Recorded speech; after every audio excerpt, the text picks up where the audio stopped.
Welcome to the 32nd episode of Cartoon Fight Club. If you're new to the series, be sure to check out some of my older videos, but if you know how the game is played, then let's get ready for the fight. Do you remember Batman and Spider-Man? You know, two of the most iconic comic book heroes in all of fiction?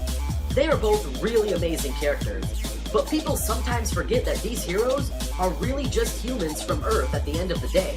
And like every human, they will eventually lose to the undefeated Father Time.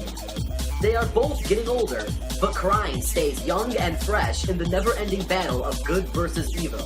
So today, I would like to present you the heroes of the future, Batman Beyond and Spider-Man 2099.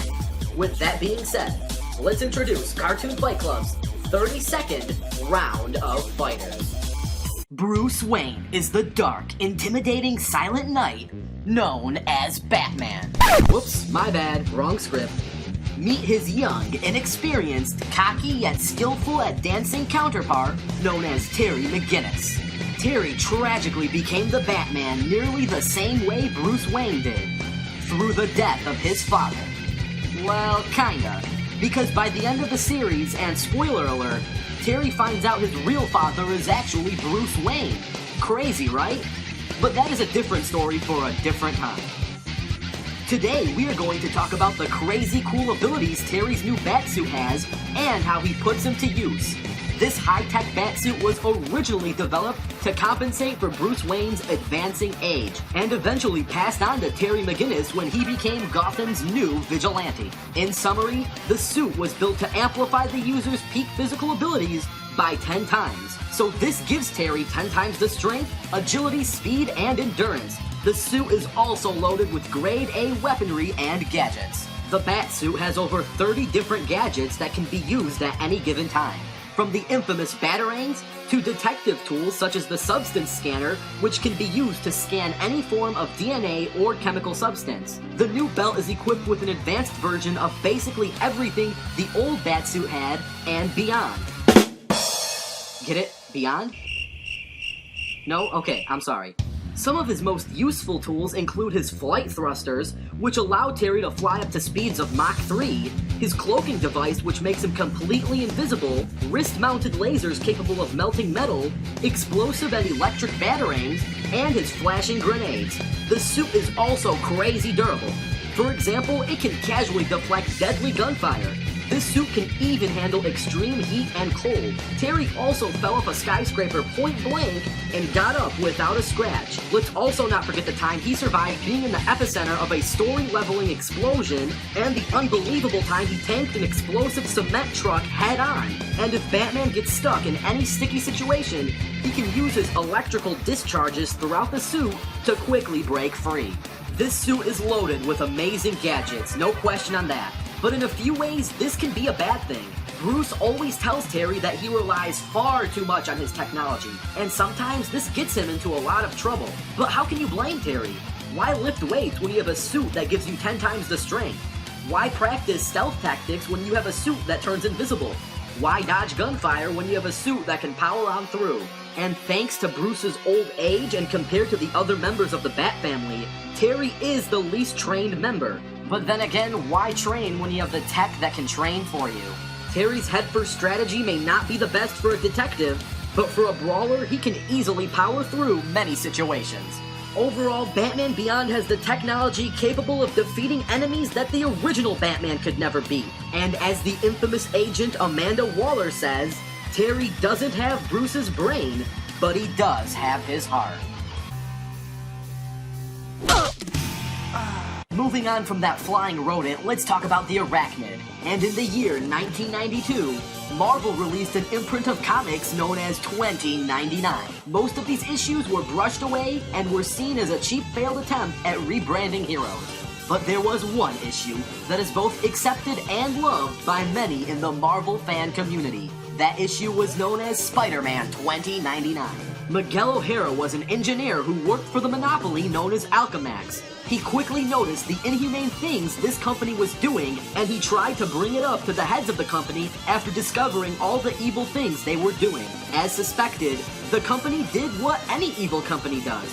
They secretly tried to poison their workers who aren't brainwashed sheep. Miguel was poisoned, but he survived the process. However, his DNA was spliced with the genes of a spider, and he gained several powers. In many ways, Spider-Man 2099 is almost completely different than the 616 Peter Parker Spider-Man. But before we talk about their differences, let's go over the physical similarities. O'Hara possesses the proportionate strength of a spider. At his peak, he has the sufficient superhuman strength to lift up to 10 tons. O'Hara's great strength also extends to his legs, allowing him to leap great distances. He has been known to leap heights of at least 30 feet in a single bound. O'Hara's body is harder and more resistant to certain types of physical injury than the body of an ordinary human, though he's far from invulnerable. He's durable enough to survive free fall from skyscrapers and being repeatedly struck by superhumanly strong opponents such as the future Hulk. He can easily survive attacks that would injure or kill any normal human. In many ways, Miguel O'Hara is almost athletically identical to Peter Parker, but that is where the line of similarities draws to an end. The biggest difference between the two are their webbing and Peter's spider sense. Unlike Peter Parker, Miguel has natural webbing that is produced from his own body, and his spinnerets were formed on the top of his forearms. Spider-Man 2099 also does not, not have spider sense. You know, the thing that is known as Spider-Man's most powerful attribute? Yeah, he doesn't have any of that. In return, however, Miguel does have his normal senses heightened to a high degree. He just doesn't have that sixth spider sense, the same one that makes Peter completely OP. O'Hara also has elongated canine-like teeth that secrete a paralyzing though non-toxic venom. This venom can paralyze any foe for quite some time. Some people say that everything from the future is always better, but that is not always the case. Because of Miguel's accelerated vision and ability to see in the dark, his eyes are known to be extremely sensitive to light. In fact, his eyes are so light sensitive that he has to wear sunglasses indoors. This dude may be called the Spider-Man, but he is actually blind as a bat. He also has absolutely no formal combat training at all. He always states that he can get around this with his natural sweet brawling skills, but this is almost never the case. Because he lacks a formal style of training, his basic brawling tactics can easily become predictable. Overall, Spider-Man 2099 has many superhuman-like powers, but he has terrible light-sensitive vision, and his lack of formal combat training makes him predictable, especially without spider sense. And now, let's get ready for the fight! Tonight's battle is going to take place in Neo Gotham, and there is no prep time. Let the battle begin!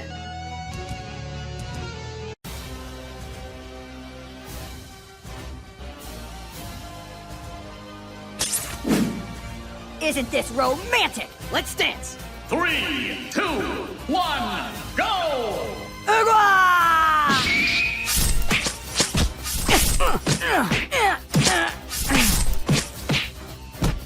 So long! Don't leave me hanging now. Gives you chills, don't it?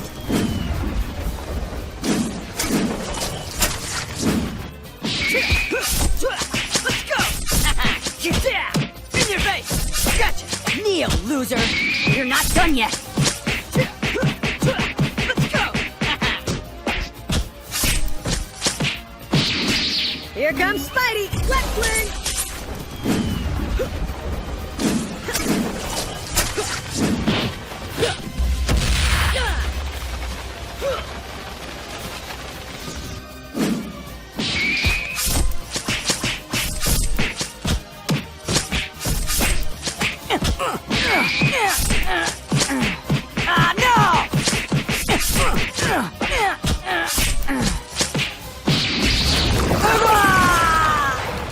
With great power comes a great beatdown. Get the hell out of my face.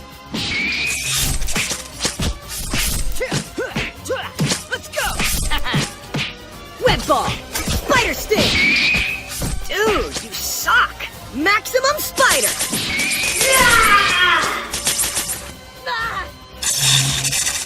All right!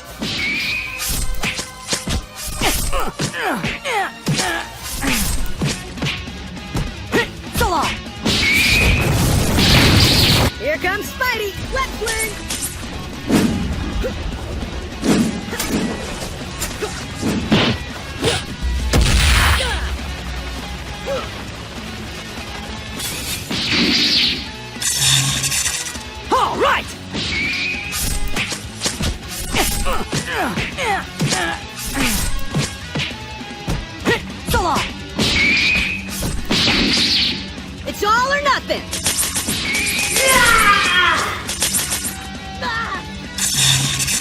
Gonna be hard to copy that butt kicking. Throw it flashbang.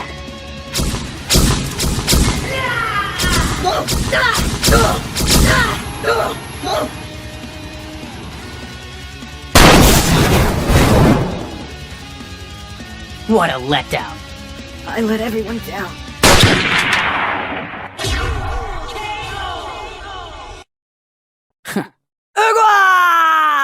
Ouch! It looks like Spider-Man went out with a bang.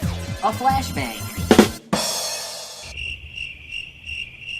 You didn't like that one? Alright, sorry. Okay, boys and girls, sit down because I'm about to explain to you why Batman Beyond beats Spider-Man 2099 in this futuristic battle. The best place to start is to explain why the regular Spider-Man has a great chance at beating the regular Batman. If regular Batman and regular Spider-Man got into a fight, there is a high chance that the regular Spider-Man would win for two following reasons.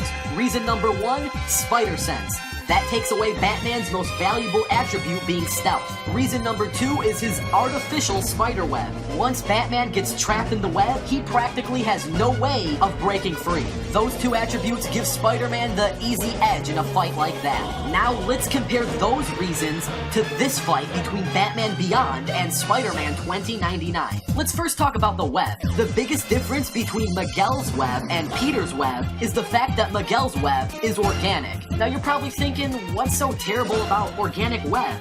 Well, guess what? It's full of the guy's DNA. That's what's so terrible about it. All Batman Beyond needs to do is use his fingerprint substance scanner to touch the web, and you better believe the Bat computer is going to be analyzing the crap out of that DNA and that web, soon giving Batman Beyond key pointers in facing this foe. Batman Beyond uses this tactic all the time. He scans his enemies and knows how to fight them. The next thing you're probably thinking, well, if Batman touches this web or gets caught in it, he's gonna be stuck by it. Well, he would be stuck by it, but not for long. As I explained earlier in this video, the Batsuit has electrical discharges from head to toe that he can use to zap the web off of him and break free. But how do we know electricity is a great tool when breaking free from Spiderweb? Oh, I don't know, maybe ask Electro, who breaks free from Spiderweb all the time without breaking a sweat thanks to his electricity? Now, of course, Electro is far more amplified than Batman, but that does not mean Batman's Batsuit is no joke when it comes to electrocution. In fact, he was strong enough to electrocute ink, who is made out of polymorph molecules. If he can do that, without a doubt, I'm pretty sure he can break free from Spiderweb. The next thing on our list is the fact that Spider-Man 2099 does not have spider sense like the regular Spider-Man. This means Spider-Man 2099 would have almost no way of getting past Batman Beyond's invisible cloaking device and his quick explosive surprise attacks. Let's also not forget the part that Spider-Man 2099 has extremely light-sensitive vision. Light-sensitive vision that is so bad that he has to wear sunglasses indoors. So just imagine how blind this guy is going to be if he is struck with multiple grade A Wayne Tech flash grenades. This guy is not going to see a thing, let alone a killer bat with deadly grenades. Now some of you are still probably thinking, what about Spider-Man's paralyzing venom? Couldn't he just bite Batman and paralyze him? The problem with that is, how is he gonna pierce through the Batsuit? And how is he gonna catch a Batsuit that can fly up to speeds of Mach 3? If for some magical reason Spider-Man 2099 can catch Batman, I really don't think he can pierce through the suit. If Ra's al Ghul's deadly samurai blades couldn't pierce through it, if futuristic police helicopter gunfire can't do it, if a freaking explosive cement truck can't do it, what makes you think two little spider teeth are gonna do it? And even if he does do it, both the Batwing and the Batmobile have an autopilot mode that would come to Batman's rescue and will use physical force to save him if need be. These machines always analyze Batman Beyond's body, and they're always there to save him in the nick of time. Batman Beyond has far too much technology that can get past anything Spider-Man 2099 can throw at him. In the long run, Spider-Man 2099 is going to run out of things to do in order to fight a guy like Batman Beyond. Spider-Man 2099 may be from the future, but when you really think about it, there's not really anything futuristic about him. So where do we go from here? Well, I'll tell you where. These two are time travelers. So if you want to see a 2-on-2 rematch with Batman teamed up with Batman Beyond against Spider-Man teamed up with Spider-Man 2099, you know what to do. Comment down below the word rematch, and if this episode gets 3,000 rematch comments, there will be a rematch between Batman and Batman Beyond versus Spider-Man and Spider-Man 2099. Also, don't forget to comment down your ideas for future Cartoon Fight Club episodes. They may even become a future episode of Cartoon Fight Club. Stay tuned, because the next fighters are going to be revealed on the next episode of Cartoon Fight Club. A little while back, on the date October 21st of 2015, the most powerful fictional characters fought in the most magnificent war of internet history. Well, coming soon to the next episode of Cartoon Fight Club, another war is going to happen, except this war is going to be bigger, badder, and crazier. In the blue corner, representing a bag of Doritos sitting on a toilet, I give you the Meme Team, featuring Swagzilla, Gabe N, Tails, Ouija, Sanic, Doge, MLG Shrek, Pingus, More Crabs, MLG Gamerhawk, Shadoo, Morshu, CDI Ganon, Snoop Dogg, over 9,000 Vegeta, Freddy Fuckboy, Thomas the Dank Engine, Dolan, and 2 Mystery Fighters. And in the red corner, representing the Eye of Providence, I give you the big, the bad, the Illuminati. The MLG and YouTube Poop versus Illuminati Final Face-Off is coming soon to Cartoon Fight Club. If you want to find out who the mystery fighters are, you know what to do. Follow me on Facebook, Twitter, Google+, or join the newly created DeviantArt page to find out who these fighters are. If you thought the Total War was crazy, you ain't seen nothing yet.